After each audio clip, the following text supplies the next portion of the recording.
En hidráulica, para el diseño de los canales, ya sean excavados o en terraplén, se consideran diferentes regímenes, a saber, uniforme, no uniforme, permanente y variable. Nosotros vamos a abordar el régimen uniforme y permanente, o sea, no vamos a ir con los diferentes regímenes, sino que vamos a ir al régimen uniforme y permanente, o sea, caudal constante en el tiempo y a lo largo de todo el canal. En los tubos de drenaje, donde el agua ocupa una parte de la sección de la tubería, o sea, una alcantarilla, por ejemplo, ocupa una parte, nunca está llena del todo, el agua se conduce por gravedad, o sea, no hay una bomba o un tanque elevado que le dé presión a esa agua, se conduce por gravedad. Entonces se supone que el tubo es un canal circular y tiene las mismas leyes hidráulicas que en el caso de los canales trapezoidales o parabólicos o triangulares. Cuando el agua se conduce a presión, o sea, confinada dentro de un tubo y con presión, como por ejemplo riego, agua potable, acueductos en general, para su dimensionamiento se debe tener en cuenta el principio de Bernoulli. Ya vamos a ver un poco sobre eso. Los canales sin presión en contacto con el aire tienen un caso de cálculo. Las tuberías abiertas y sin presión es como habíamos visto que es como los canales, y las tuberías bajo presión o confinada tienen otro tipo de cálculo y de principios que las rigen a su conducción. Los canales, ahí básicamente vamos a tener dos tipos nosotros, que vamos a estudiar. Los canales de drenaje cuyo caudal pico es estimado en función de la probabilidad de precipitaciones y demás, y los canales de riego cuyo caudal es conocido porque la demanda de los cultivos la vamos a conocer. Ustedes pueden saber con cierta precisión cuánta es el agua de riego que van a necesitar, fundamentalmente en los sistemas de riego total, donde no hay precipitaciones, y entonces el riego debe cubrir toda la demanda del cultivo. Entonces esos canales de riego son más precisos. Es seguro que esos canales de riego no van a quedar chicos si fueron bien dimensionados. En cambio, los de drenaje, si ustedes calculan para una precipitación de diseño de 120 milímetros y llueven 400 milímetros en un día, seguramente van a ser superados. Pero no se puede hacer una obra como para que drenen 400 milímetros si esas 400 milímetros es la precipitación que se da cada 100 años, por ejemplo. No pueden estar esperando y hacer todo el movimiento de tierra impresionante para una precipitación de ocurrencia de 100 años. O sea, siempre que se diseñen canales para drenaje, tienen que trabajar con la probabilidad de ocurrencia de las precipitaciones y con el volumen de precipitación de diseño. Bueno, ¿qué es el principio de continuidad? El caudal, o sea, Q en metros cúbicos sobre segundo o en litros sobre segundo, es el volumen de agua conducido, litros o metros cúbicos, sobre la unidad de tiempo, segundo. La velocidad media del flujo en metros sobre segundo por la sección transversal en metros cuadrados. Todo eso es lo que fuera el caudal. ¿Cómo avanza el agua por cada metro cuadrado de sección transversal del canal o del tubo? ¿Cómo avanza el agua en cuanto a velocidad? Vamos a ver algunos cálculos que no se asusten, porque después en la práctica le vamos a dar una serie de fórmulas más sencillas, que son las que van a usar ustedes para hacer los cálculos de canales, tanto trapezoidales como triangulares como parabólicos. Pero estos datos son como para que tengan una idea de dónde viene todo esto. El radio hidráulico. ¿Qué es el radio hidráulico? Es la relación entre la sección o área, toda la superficie transversal del canal, sobre el perímetro mojado. O sea, el perímetro mojado es la parte del fondo y los taludes que están en contacto con el agua. Son unidades de longitud, o sea, el de radio hidráulico. Área sobre perfil o perímetro mojado. Alfa, de los dos lados, el ángulo de inclinación del talud con la rasante. Rasante es el fondo del canal. La rasante con la inclinación del talud forman el ángulo alfa, de los dos lados, ¿no es cierto? S es el área, P es el talud y A sería la boca, el ancho de boca. El perímetro mojado sería T sub 1, o sea, el talud 1, más T sub 2, más B. O sea, los dos taludes más el ancho de la rasante. El mejor radio hidráulico es el que corresponde a un valor la mitad de la profundidad, o sea, H sobre 2. Es el mejor radio hidráulico. Y si H sobre 2 es el radio hidráulico, tenemos lo que se llama sección transversal de máxima economía. Si es canales revestidos, hay más economía de materiales. De todas formas, con esa forma es la máxima economía para la construcción, ya sea excavación y demás del canal, en función de la cantidad de agua que va a conducir. Y también, como el agua no es un líquido ideal, no se da todo en condiciones ideales, ya vamos a ver, hay menor pérdida de conducción porque hay menos fricción. Y si el canal es de tierra, hay menos superficie expuesta en función del agua que conduce y hay menos pérdidas por infiltración. Eso sería la sección transversal de máxima economía en función del mejor radio hidráulico, que es H sobre 2. ¿Qué condiciones se deben dar para que el radio hidráulico sea H sobre 2? El ancho de boca debe ser igual a 2 veces el talud. O sea, tiene que ser suficientemente ancho en la boca como para que sea igual a 2 taludes. La profundidad H, el talud T y la rasante B deben ser igual a H, la raíz cuadrada de la sección por el seno de alfa, o sea, el seno del ángulo que forma el talud con la rasante, sobre 2 por el coseno de alfa. Todo eso es raíz cuadrada. Eso sería H, la profundidad. P, o sea, el talud tiene que ser igual a H por el seno de alfa. O sea, la profundidad por el seno del ángulo. Y B, o sea, el fondo, la rasante, tiene que ser igual a menos 2 por H por la cotangente de alfa. Si se cumplen esas condiciones, el radio hidráulico va a ser igual a H sobre 2. Va a ser la sección transversal de máxima economía. Si uno mira en forma longitudinal el canal, la pendiente de la rasante del fondo del canal tiene relación directa con la velocidad. A mayor pendiente, mayor velocidad. Pero no podemos darle toda la pendiente que queremos porque las velocidades son de acuerdo a la naturaleza de las paredes. Y hay velocidades límites incluso para paredes de hormigón. ¿Por qué? Porque si hay mucha velocidad de conducción de agua dentro de un canal, y según la naturaleza de sus paredes, puede haber erosión, o mejor dicho, va a haber erosión. La fórmula de velocidad es un coeficiente llamado coeficiente de aspereza por la raíz del radio hidráulico, la raíz cuadrada del radio hidráulico por I.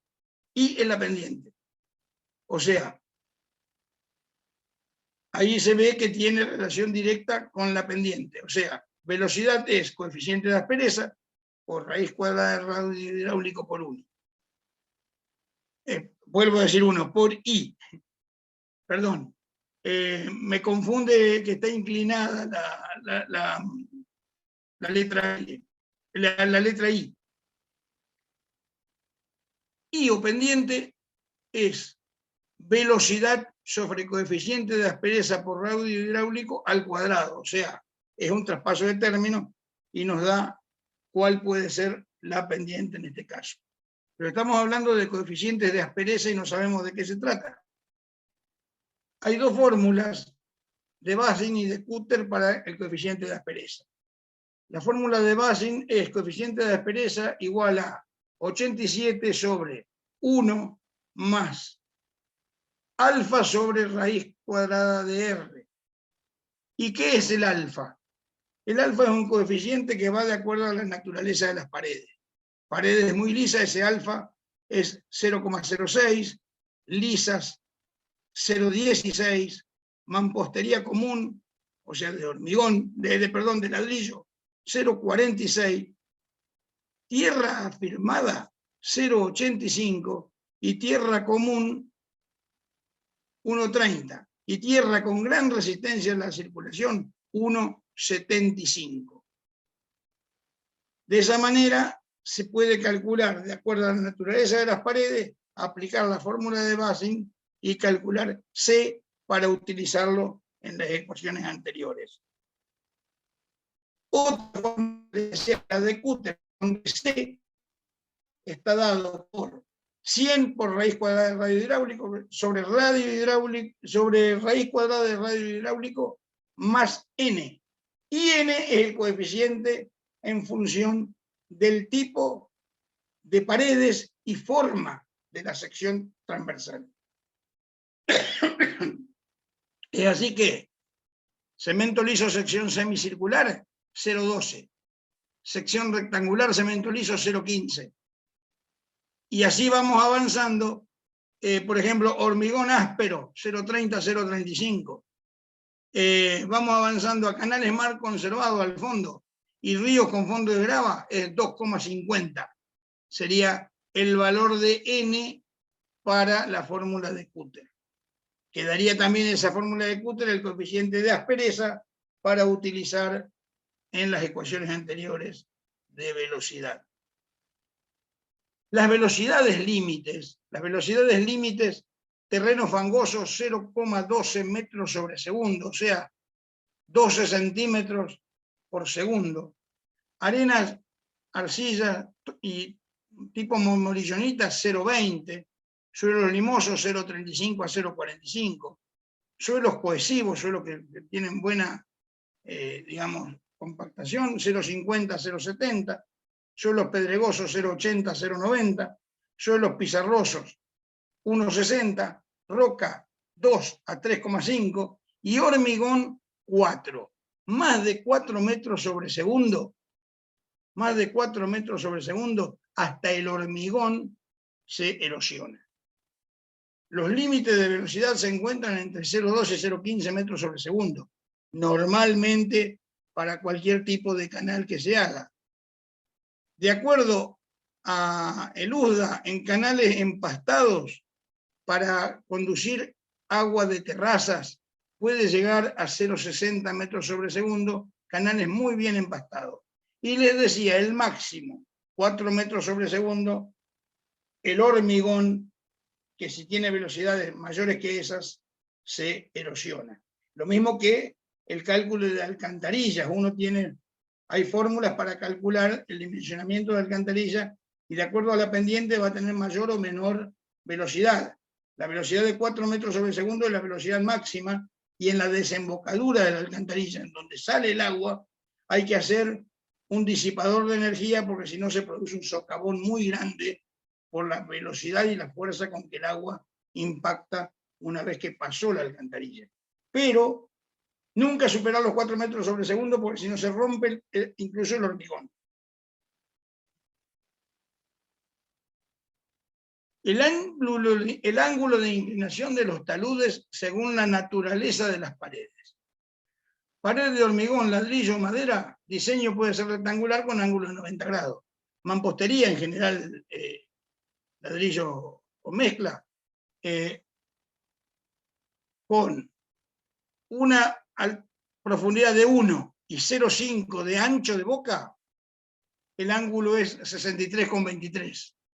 Profe. Tierra firme con taludes consolidados, 1 por 1, 45 grados. O sea, el ángulo de la inclinación es de 45 grados. Tierra firme, taludes sin consolidar, más ancha la rasante, 1,5, y 1 la profundidad, ángulo de 33,45. Tierra suelta, 1 la rasante y 2 el ancho, 1 la profundidad y 2 el ancho de la rasante, va a tener 26,34 grados el ángulo. O también tierra suelta con 1 de profundidad y 3 la rasante, va a tener 18,26 18 grados 26 minutos el ángulo. Ahí preguntaban algo, Hugo. Sí, a ver. Sí, profe, yo le quería consultar en la diapositiva anterior, ¿por qué los canales que están revestidos con roca, tienen una velocidad límite menor que los de hormigón, siendo que la roca tendría que erosionarse No, mucho? pero pasa una cosa, estos canales con roca no son una roca sólida única.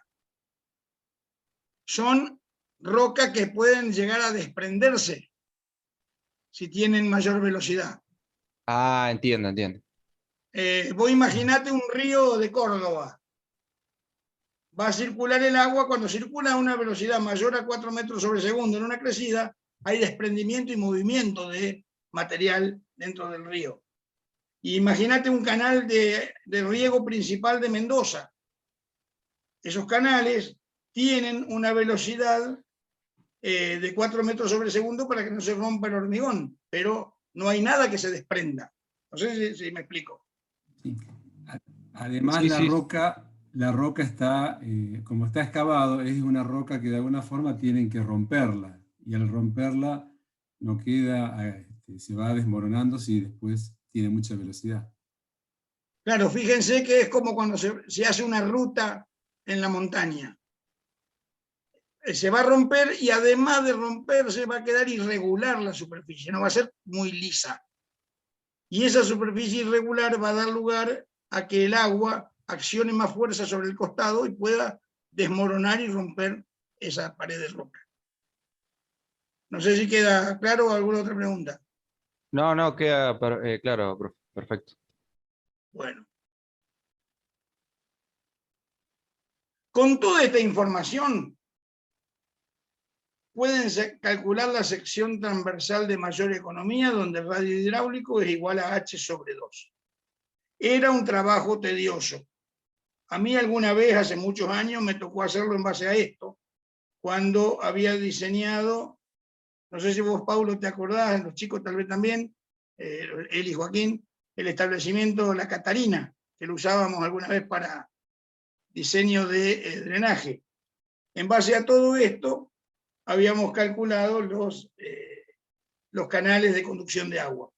Pero hoy ya van a ver algunas fórmulas más sencillas que se las vamos a dar y que lo van a aplicar en el práctico. Pero esta era más que nada para que entiendan de dónde viene la mano. Paso para seguir en la construcción de un canal. A través de fotos aéreas, planchetas, imágenes satelitales y demás, hay que hacer la localización del cauce. Pueden tener, digamos, los modelos digitales de elevación, todo lo que sea topografía y que nos permita ver por dónde va a pasar el agua con más facilidad, se localiza el cauce. Hay que recopilar antecedentes de la cuenca, como son la naturaleza de las vertientes. O sea, de un lado puede tener monte y del otro lado agricultura. Son dos condiciones muy diferentes que hacen a la misma cuenca de ese canal que va a escurrir agua, supongamos de drenaje en este caso, ¿no es cierto? Recorrida de reconocimiento de la cuenca. No hay que quedarse solamente con haber visto las imágenes, sino que es bueno chequear exactamente qué es lo que hay en cada lugar que vemos en la imagen. Después ya vendría el trazado y estaqueo del canal, o sea, marcar por dónde va a ir el canal. Después hay que hacer la nivelación longitudinal y dibujo del perfil del terreno. O sea, el terreno va a tener una variación propia del relieve. Pero ustedes en la rasante del canal van a tener que darle una pendiente regular para que el agua vaya a la velocidad deseada. Entonces, van a tener que ver dimensionamiento, forma, velocidad de acuerdo al material y la sección de máxima economía, para poder decir el canal va a tener un perfil longitudinal de tal forma con la rasante de tal pendiente y un perfil transversal de tal forma que va a ir incrementándose cada tramo que se avance, cada cantidad de hectáreas que aporten agua al canal. En la medida que van yendo aguas abajo, la sección transversal va a tener que ser mayor porque va a ser más la cantidad de agua que va a conducir. Después viene el cálculo de movimiento de tierra, después viene la construcción del cauce, después viene el revestimiento, si es que era un canal revestido, que no lo usaban para drenaje, que era supónganse, para riego, o el empaste del cauce, si es un canal de drenaje. Y posteriormente la conservación. La altura de la hierba, ya van a ver después, tiene gran variación en cuanto a, digamos, la posibilidad de conducción de agua. Las constantes que se utilizan en el cálculo de canales, lo que vamos a usar va a ser la de Manning, tiene variación de acuerdo a la altura del pasto. Por eso, si está calculado para pasto con una altura de 15 centímetros, no podemos dejar que adentro del canal venga un yuyal de 1,5 metros de altura, porque la conducción de agua que va a tener ese canal va a ser mucho menor, porque le va a cambiar el coeficiente de Manning totalmente. El coeficiente de Manning es parecido a lo que habíamos visto de Cutler o de Baffin. Acá tenemos la construcción de canal con motoniveladora. Después, bueno, esto sería la construcción de canal con motoniveladora. Vamos a los cálculos que ustedes van a utilizar para los fines del práctico.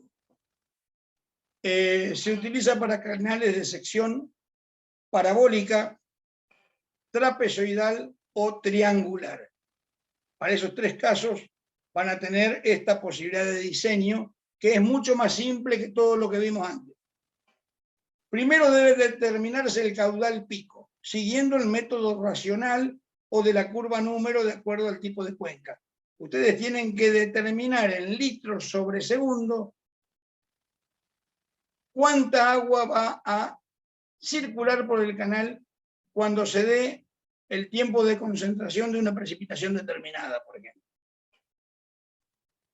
El método racional, que es el más sencillo, es caudal pico igual a coeficiente de drenaje por el área, donde el caudal pico en litros sobre segundo es igual al coeficiente de drenaje en litros sobre segundo por hectárea, o sea, cuánta agua en litros sobre segundo va a estar entregando cada hectárea de la cuenca.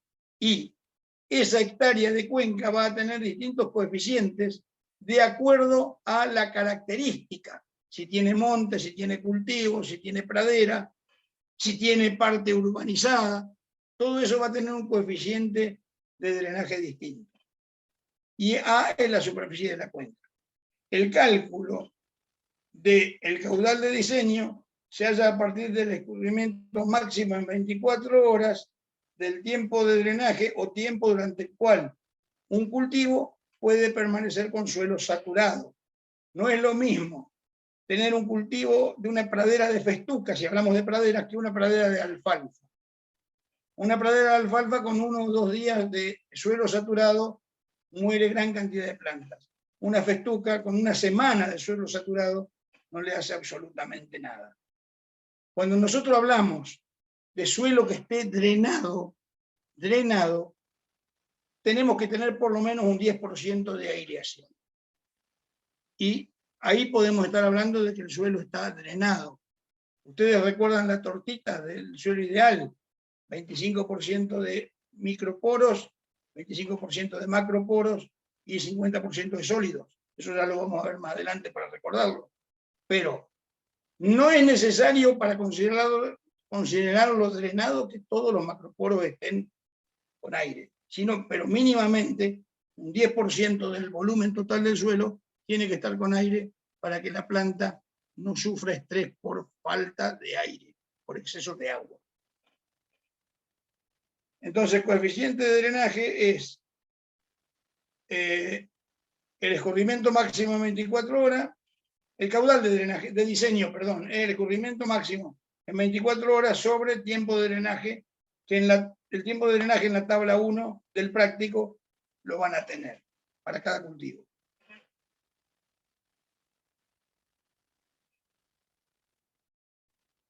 Bueno,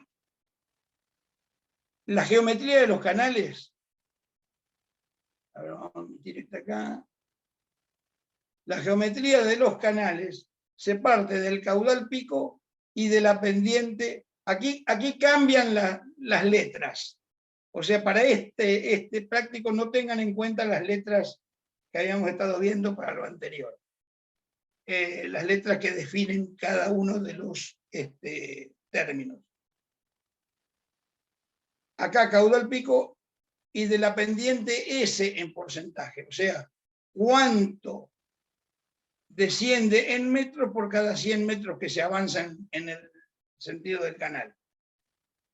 Se fija una velocidad permitida para drenaje usualmente entre 0,15 y 0,25, como decíamos hoy, o 0,12 y 0,25.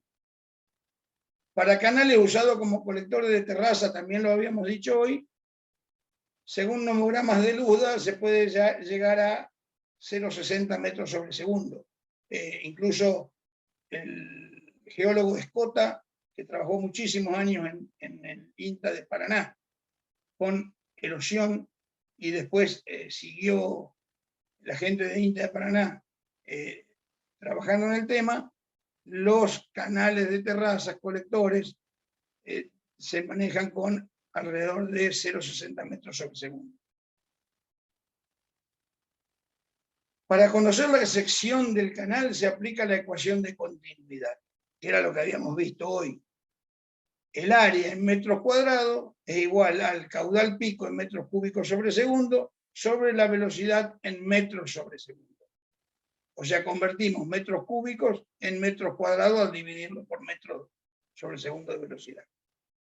Según el tipo de sección seleccionada y considerando T, el ancho de boca, D minúscula, todo en metros, ¿no es cierto? D minúscula, la profundidad, B, el ancho de fondo o rasante, y Z, el talud, las áreas se calculan de acuerdo a las ecuaciones siguientes.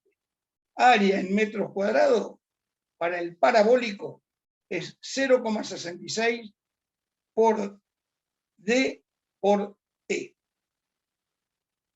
Para el triangular, el área en metros cuadrados es 0,5 por D por T o por T por D. Y para el trapezoidal es T más B por D sobre 2.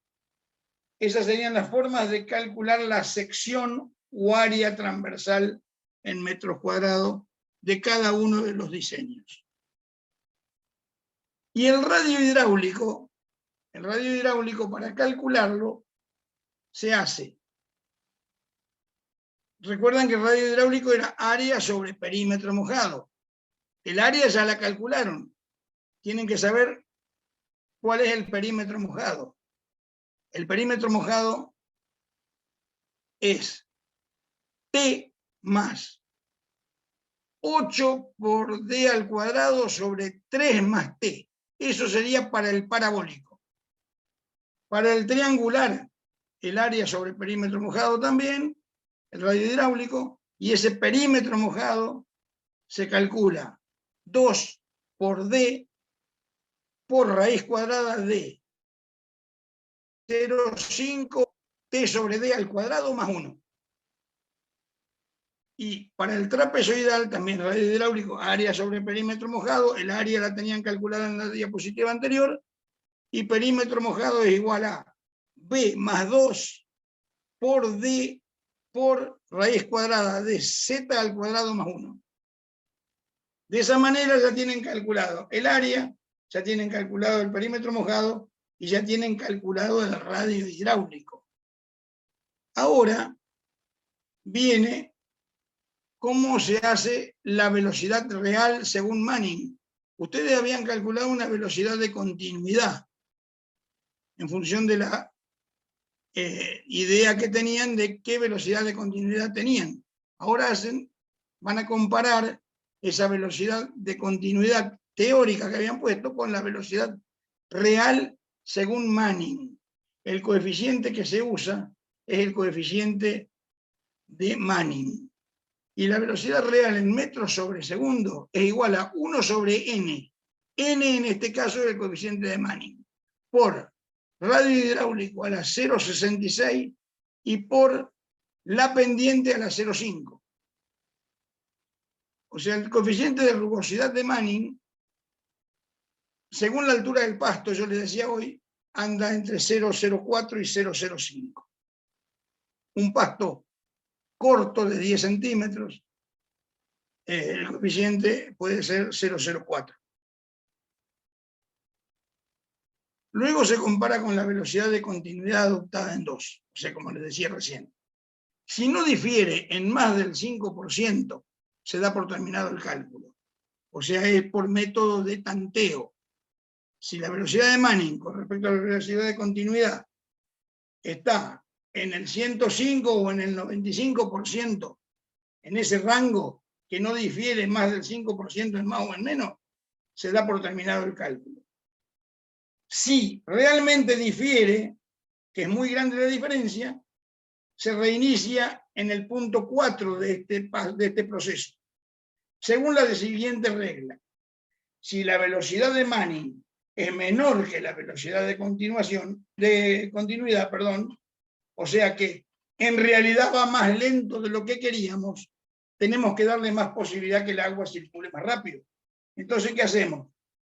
Le disminuimos el ancho de boca y le aumentamos la profundidad. Entonces va a cambiar el radio hidráulico, va a cambiar el rozamiento, va a haber mayor posibilidad de que circule con la misma sección en metros cuadrados, disminuyendo el ancho de boca y aumentando la profundidad, va a haber posibilidad de que cuando lleguen a la velocidad de Manning calculada sea más parecida a la velocidad de continuidad, porque va a aumentar la velocidad de Manning. Si la velocidad de Manning es mayor que la velocidad de continuidad, hay que frenarla al agua. Entonces se aumenta el ancho de boca y se disminuye la profundidad. Entonces, de esa forma, se frena la velocidad y se llega a una diferencia por tanteo hasta el orden de más o menos 5%. Si se logra eso, se termina el cálculo. En la tabla 2 del práctico está el coeficiente de Manning de rugosidad. Y ahí tienen una relación con la naturaleza de las paredes de los canales, igual que en el otro caso de Cutter o de Baffin. Hugo, te vuelvo a pedir un comentario más o menos en el mismo sentido que el anterior. Aquí se habla de canales en general, está muy bien explicado el concepto, y vos comenzaste que eran para riego o podían ser para drenaje. Sí, señor. El tema de riego tiene la característica de, por ejemplo, en el caso de arroz, hay un diseño y después se hace la conducción. Si se amplía la superficie, lo que va a ocurrir es que quizás parte de en algún momento no va a alcanzar el agua y por lo tanto va a generar un menor volumen de agua en ese lugar, ¿no? O sea, por eso el diseño tiene que estar acorde con la superficie. Y en el drenaje, el tema es fundamentalmente saber con qué precipitación de diseño se trabaja. Y eso es un tema que antes lo comentabas vos, Hugo, que si uno toma una lluvia extraordinaria y hace el diseño para esa lluvia extraordinaria, va a tener un canal de gran dimensión. El tema justamente es que cuando lo haces a nivel predial y eso se junta con distintos otros predios y todos quieren tener exactamente un canal muy grande para poder evacuar más cantidad de agua, a nivel de cuenca eso no se sostiene.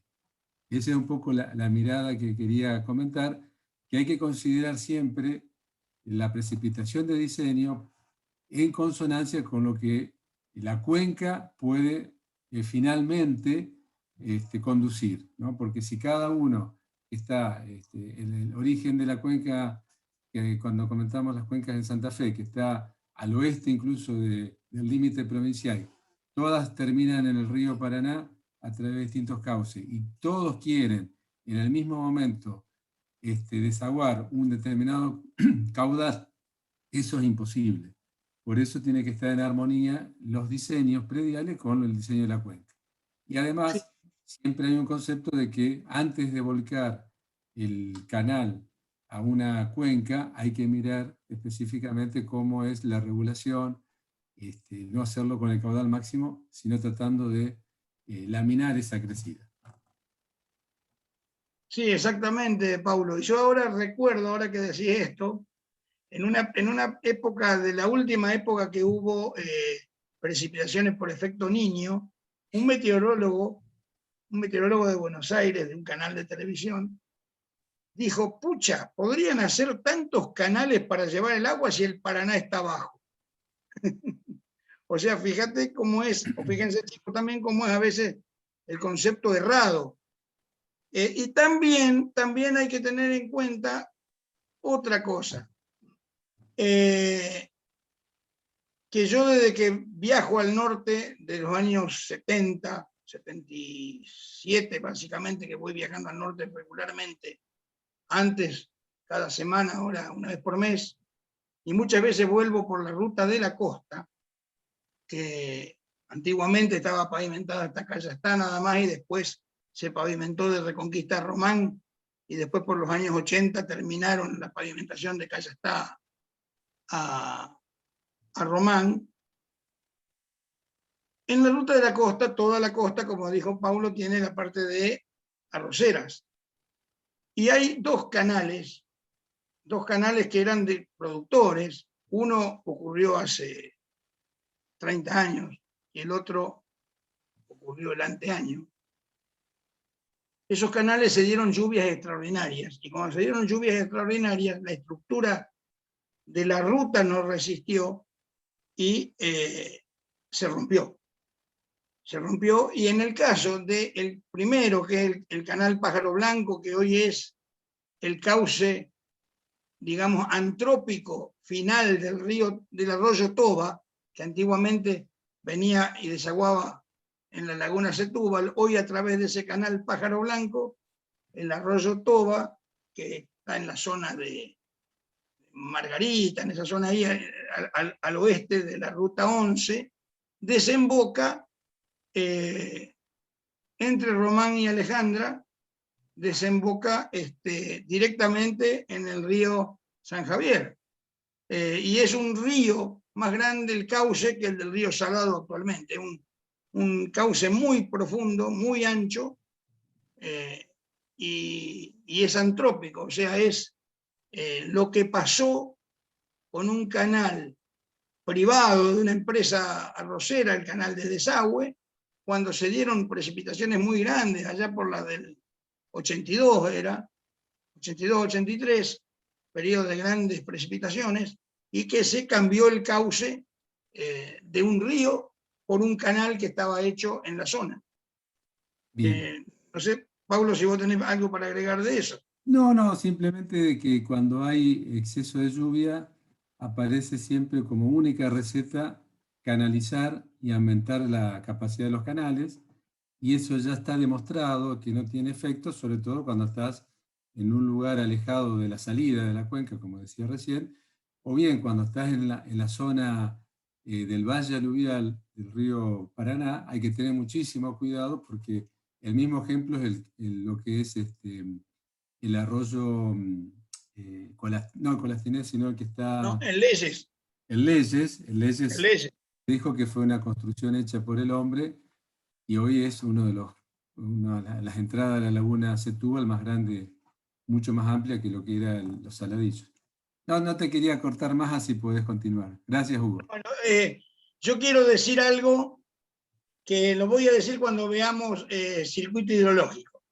Quiero hacer una acotación de cuánto tiempo hace que se sabe cómo debe ser y que no se está haciendo. Bueno, estábamos por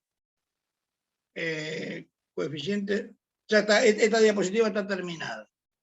Y habíamos ido a conducción de agua por tuberías, sistema abierto o californiano, o los sistemas que son de conducción de agua para riego, represa para consumo animal, pero que no van llenos de agua, como decíamos al principio, que no van con agua a presión, sino que circulan como canales que circula el agua por gravedad. Tienen ventilaciones que comunican el líquido con el exterior para ir eliminando el aire que se pueda atrapar en algún lugar. Están construidos en cemento o fibrocemento, porque son antiguos, todavía el fibrocemento se podía utilizar, por problemas de, hoy no se utiliza por problemas del asbesto, básicamente, del amianto, que es cancerígeno. Conducción de agua para riegos o represa para consumo animal, pero, por ejemplo, fue muy utilizado en Mendoza para conducción de agua en sistemas de riego por gravedad o en represa para consumo animal. Contan de tuberías de gran diámetro, de 400 a 600 milímetros, con una cámara de salida al exterior. Son como alcantarillas largas que llevan agua. Esta cámara se conecta con válvulas que tienen la función de eliminar el aire atrapado y nivelar la carga hidráulica, cuando el lote tiene mucha pendiente. Los tubos están construidos, vuelvo a decir, en cemento o fibrocemento. Son como tubos de alcantarilla, largos. Aquí en Esperanza había, allá por los años 80, una fábrica que se llamaba Facro, cerca de la facultad, que fabricaba tubos de hormigón de 60 centímetros de diámetro y 12 metros de longitud. Y conducción de agua por tuberías, o sea, las que se usan tanto para riego por aspersión, como para riego por goteo, como para acueductos en general. El líquido circula a presión. Y como habíamos dicho antes, el teorema de Bernoulli es el que rige este sistema de conducción, donde el teorema de Bernoulli es para los líquidos ideales, no es para situaciones reales, pero idealmente la altura geométrica más la altura correspondiente a la presión, siempre se habla de altura manométrica, ¿no es cierto? La sumatoria de altura geométrica más altura correspondiente a la presión, más altura correspondiente a la velocidad de desplazamiento del líquido, en cualquier punto del sistema, es una constante para un líquido ideal. ¿Por qué ideal? Porque no tiene rozamiento en la concepción del teorema de Bernoulli. Al perder altura geométrica se gana en valores de presión. O sea, ustedes tienen un tanque a 10 metros de altura, si miden la presión que hay en el caño en la mitad de la torre, a 5 metros va a tener una presión, pero si van a medirla al final de la torre, va a tener un mayor valor de presión. Perdió altura geométrica, pero gana en presión. Eso es solamente válido para los líquidos ideales, porque los líquidos reales tienen lo que se llama rozamiento. De acuerdo con la velocidad de circulación del líquido, el movimiento puede ser de régimen laminar o régimen turbulento. Cuando la velocidad es baja porque la presión es baja, el régimen es laminar y las partículas del líquido se alinean con respecto a las paredes. No hay efecto de rozamiento de las paredes. Y mientras más lisas son las paredes del tubo, menos efecto de rozamiento. El régimen es turbulento cuando la presión es alta y el movimiento por el rozamiento en todas las paredes comienza a hacerse turbulento y desordenado, formando espirales, volutas. Y el que estudió esto es Reynolds y determinó una constante. La constante de Reynolds está determinada por la velocidad del líquido, por el peso específico del líquido, por el diámetro del tubo sobre la viscosidad del líquido por la gravedad. Ese diámetro del tubo da lo que es aspereza relativa, aspereza absoluta y aspereza relativa, tenemos que tener en cuenta en esto del tema del diámetro del tubo. Ustedes tienen un tubo que tiene un determinado material. Por superficie, por centímetro cuadrado, ese material, tanto en el tubo grande como en el tubo chico, de poco diámetro, tienen la misma aspereza. La aspereza absoluta es la misma, pero va a tener más influencia en la determinación de la rugosidad en realidad y de este número constante de Reynolds cuando el tubo tiene diámetro menor, porque la relación de las imperfecciones de la pared van a estar afectando un diámetro menor, o sea, un caudal más chico, entonces relativamente va a ser más grande cómo va a estar afectado esa conducción de agua. Si el diámetro es grande, no es lo mismo conducir con una pared de un plástico áspero en un caño de 50 centímetros de diámetro que en un caño de 1 centímetro de diámetro. Totalmente diferente cómo va a actuar frente a la manera en que se va a conducir digamos, el agua y cómo va a afectar la rugosidad a esa conducción. Esto es siempre en líquidos reales. El flujo es laminar cuando el número de Reynolds es menor a 2320. O sea, va suavecito, parejito, sin formar ninguna voluta dentro del caño. Entre 2320 y 400 está en un flujo de transición. Está entre laminar y con algunos movimientos en espiral del agua dentro del caño. Y de 4000 a 100.000 determinó Reynolds, el flujo es turbulento, siempre turbulento. Una baja velocidad, con baja presión, el movimiento es laminar. En cambio, a medida que se inyecta más presión por el rozamiento de las paredes, el flujo pasa a ser turbulento y la velocidad de circulación del agua es mayor, por consiguiente va a tener un mayor caudal.